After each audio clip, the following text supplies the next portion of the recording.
Bonjour, c'est Cédric Froment, le trader surfeur expatrié sur l'île Maurice, et dans cette vidéo, je vais vous expliquer comment identifier un rush boursier avec ce qu'on appelle une fractale. Alors qu'est-ce qu'une fractale? On va voir ça tout de suite dans cette vidéo, c'est parti! Alors déjà, qu'est-ce qu'une fractale? Une fractale, c'est une courbe, un objet ou quelque chose de mathématique qui ne varie pas en fonction de l'échelle que l'on lui attribue. Par exemple, en bourse, là, je suis en train de vous expliquer comment identifier une fractale sur 3 unités de temps.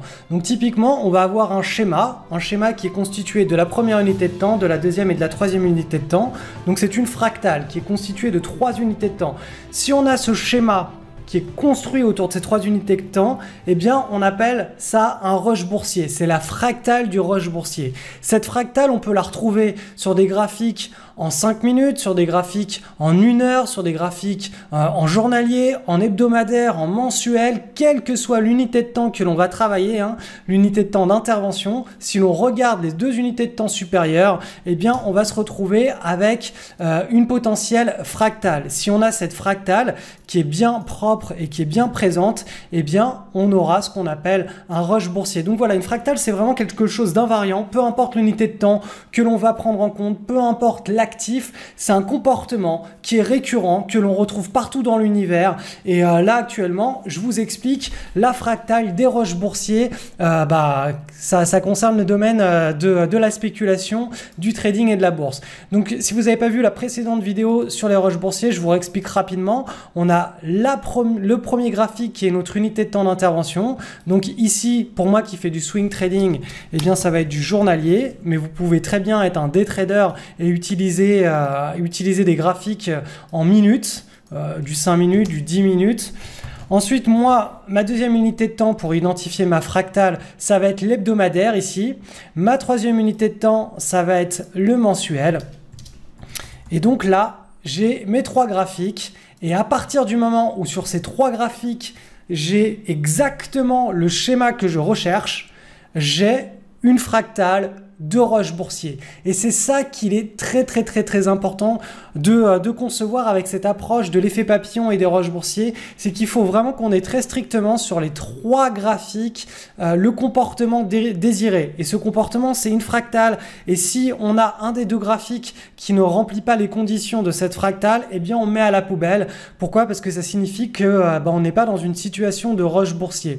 Pour information, je vous le répète, un rush boursier, c'est un moment très rare où on a les investisseurs sur la première unité de temps, donc ici en journalier, c'est notre unité de temps d'intervention, eh bien on a ces investisseurs-là qui vont se ruer sur le titre. On a aussi les investisseurs sur l'unité de temps au-dessus de nous, donc des investisseurs un peu plus long terme, qui eux aussi vont se ruer sur le titre. Et enfin, on a encore sur une unité de temps encore supérieure, c'est-à-dire sur du mensuel, donc des investisseurs à long terme, eux aussi, à ce moment précis, ils sont en train d'entrer sur l'actif.